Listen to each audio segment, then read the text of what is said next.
En el siniestro ranking de las mujeres asesinas en serie, la japonesa Miyuki Ishikawa, conocida como la partera del demonio, ocupa un modesto quinto lugar con 103 víctimas comprobadas. Muchas menos que las 650 de Elizabeth Báthory, la condesa sangrienta, las 300 de Katerina Madame Popova, los 177 muertos que cuenta en su haber Mariam la mujer Rasputín Soulakiotis, y los 128 de Olga la condesa Konstantinovna Briskorn. Sin embargo, si se tiene en cuenta quiénes fueron sus víctimas, la partera Ishikawa queda merecidamente a la cabeza de la escala del horror. Los que mató fueron todos niños recién nacidos a los que debía asistir y cuidar en la maternidad donde trabajó durante 8 años, entre 1940 y 1948.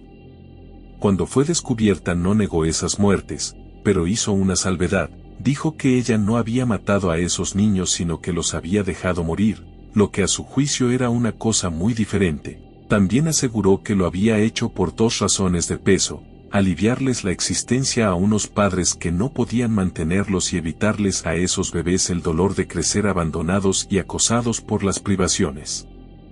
En otras palabras, que había actuado movida por la piedad.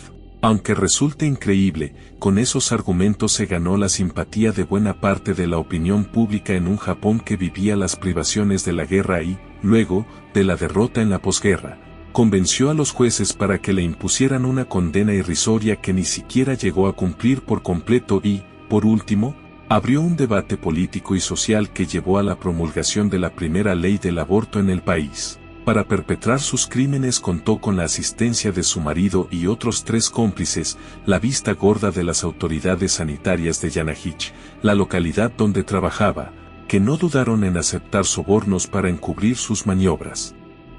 Si la descubrieron después de 8 años de actuar con total impunidad fue por el olfato de 2 policías que se fijaron en los movimientos extraños de un funebrero. El 12 de enero de 1948, 2 detectives del Departamento de Policía de Waseda allanaron la casa de Nagasaki Ryutaro, de 54 años, empleado de una funeraria, a quien tenían bajo vigilancia luego de notar que periódicamente llegaba con unas cajas de madera de contenido enigmático. En el momento de la requisa encontraron que guardaba 5 en una habitación del fondo de la vivienda y al abrirlas casi se desmayan del espanto. Dentro de cada una de ellas había un bebé muerto. Interrogado allí mismo, el hombre reveló que las cajas provenían de la maternidad del hospital Kotobuki y que su trabajo era llevarlas al crematorio. Más tarde, en la comisaría donde lo llevaron en calidad de detenido, Ryutaro se quebró y confesó que había hecho lo mismo con más de 30 cajas y que por cada cadáver que cremaba recibía la suma de 500 yenes. Mientras el funebrero hablaba hasta por los codos con sus interrogadores, el forense de Waseda realizó las autopsias de los 5 cuerpos y determinó que los bebés no tenían comida en sus estómagos, sus pulmones mostraban síntomas de neumonía y sus cuerpos estaban desnutridos. Es decir, que habían muerto por abandono. Con los resultados de las autopsias ante sus ojos, los detectives tuvieron la certeza de que se encontraban ante 5 asesinatos y que Ryutaro era el último eslabón de una cadena de criminales que partía del hospital Kotobuki y terminaba en el crematorio. El 15 de enero se presentaron en la maternidad y detuvieron a la partera Miyuki Ishikawa, señalada por el funebrero como quien le entregaba las cajas con los cuerpos. Más tarde detuvieron al médico Takeshi Ishikawa, marido de la matrona, al director del hospital, Shiro Nakayama, y a uno de sus asistentes, Kishi Masako. Al interrogarlos descubrieron todos los engranajes de un horroroso mecanismo criminal que venía funcionando de manera aceitada desde hacía casi una década. Miyuki Ishikawa confesó todo con lujo de detalles. Contó que había comenzado a trabajar en la maternidad del hospital en 1940, donde oficiaba a la vez como directora y partera.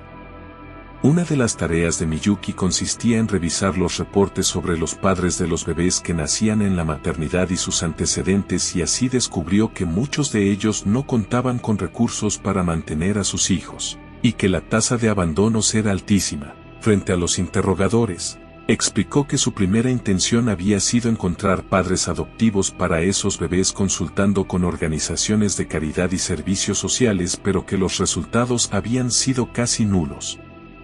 En un país empobrecido por la guerra casi no había parejas en condiciones de adoptar. El futuro de esos bebés, les dijo a los policías, era la orfandad, el abandono, el hambre y una vida plagada de privaciones y dolores, algo que a ella le dolía en el alma y que no estaba dispuesta a tolerar. Sin encontrar otra salida, decidió que lo mejor para esos bebés sin futuro era la muerte e ideó un plan, dejarlos morir para que no sufrieran. Su modus operandi era negar el cuidado a los recién nacidos hasta que morían de hambre y sed o agotados por los continuos llantos que los debilitaban y en algún caso los sofocaban hasta morir por asfixia. No podía hacerlo sola, de modo que convenció a su marido y al director Ciro Nakayama para que firmaran los certificados de defunción de los bebés falseando la realidad. En los papeles, esos bebés nunca habían nacido sino que habían muerto antes de nacer o durante el parto. El asistente Kishi Masako conocía el mecanismo y colaboraba con ellos. Para que las autoridades sanitarias no iniciaran una investigación sobre la alta tasa de mortalidad que se registraba en la maternidad, Masako se encargaba de sobornarlas.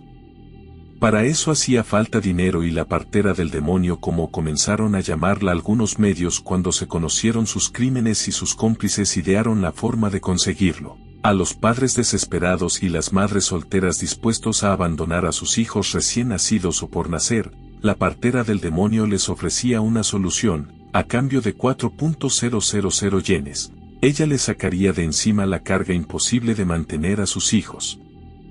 Para eso contaba con un argumento de hierro, les decía que esa suma que si se esforzaban podrían conseguir era irrisoria comparada con el costo de alimentar, vestir y educar a un niño. En su confesión, Miyuki Ishikawa explicó que no lo hacía con fines de lucro porque igual les prestaba el servicio a quienes le respondían que no podían pagar. De esos 4.000 yenes, detalló, 3.500 se iban en sobornos y 500 eran para pagarle al funebrero. Ni ella ni sus cómplices se guardaban un solo yen. Mientras tanto, la magnitud de la operación criminal montada por la partera y sus cómplices iba quedando al descubierto. Siguiendo las indicaciones de Miyuki y el resto de los participantes del plan, la policía encontró los restos óseos de unos 40 bebés esparcidos en diferentes lugares del barrio Shijuku y otra treintena de esqueletos más en un templo. Sumados los que habían sido incinerados por el funebrero Ryutaro, la cantidad de bebés asesinados llegó a 103. Otros cálculos, no corroborados en la causa judicial, llevan la cifra a 169. En el juicio, Miyuki Ishikawa admitió todas las muertes, pero se defendió acusando a los padres de irresponsables. Contra lo que se podría pensar, el argumento de la partera del demonio tuvo buena recepción en la opinión pública y en no pocos medios de comunicación que defendieron su postura. Del otro lado, una de las principales detractoras del accionar de la matrona asesina y sus cómplices fue la novelista Yuriko Miyamoto, que sostuvo que los crímenes que habían cometido implicaban, además, actos de discriminación hacia los más pobres, una suerte de eugenesia destinada a perfeccionar la especie eliminando a seres inferiores. El raid asesino de Ishikawa también contaba con antecedentes que casi no habían tenido consecuencias legales, como el de los pobladores de Itabashi, acusados de asesinar a 41 niños en los primeros años de la década de los 30, y el de Atsutaro Kawamata, acusado de los homicidios de 25 niños. El gobierno japonés no había prácticamente actuado frente a esos crímenes porque en el sistema legal los recién nacidos no tenían derechos. De acuerdo con el Código Penal de 1903, se consideraban como infanticidios solo aquellos casos donde el niño recibía una herida que tenía consecuencias mortales. No era el caso de Ishikawa y sus cómplices, que según esa lectura no habían matado sino dejado morir. Con ese marco legal, el Tribunal de Distrito de Tokio consideró sus crímenes como homicidios por omisión y sentenció a la partera a 8 años de prisión y penó con solo 4 años a sus cómplices. No llegaron a cumplir la totalidad de las condenas, porque en 1952, tras una apelación, un tribunal superior las redujo a la mitad. Los infanticidios de Miyuki Ishikawa también tuvieron consecuencias en la legislación japonesa y llevaron a que el gobierno considerara legalizar el aborto por razones económicas debido al número de niños no deseados que nacían en el país.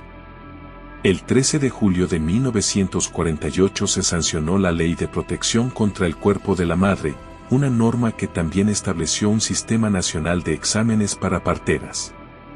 Casi un año más tarde, el 24 de junio de 1949, entró en vigencia la Ley de Abortos por razones económicas. La normativa, sin embargo, no tenía ninguna relación con dar a las mujeres más control sobre su salud reproductiva, sino que se trataba de prevenir el nacimiento de personas consideradas inferiores, como había sostenido la escritora Yuriko Miyamoto. El artículo 1 de la ley estipulaba que su objetivo era impedir el nacimiento de descendientes inferiores desde el punto de vista eugenésico y proteger también la vida y la salud de la madre. Después de cumplir su pena reducida, la partera del demonio no volvió a ejercer su profesión. Al salir en libertad se dedicó a la venta de pescado y de cremas, y más tarde montó una pequeña empresa inmobiliaria. Murió de muerte natural el 30 de mayo de 1987, a los 90 años.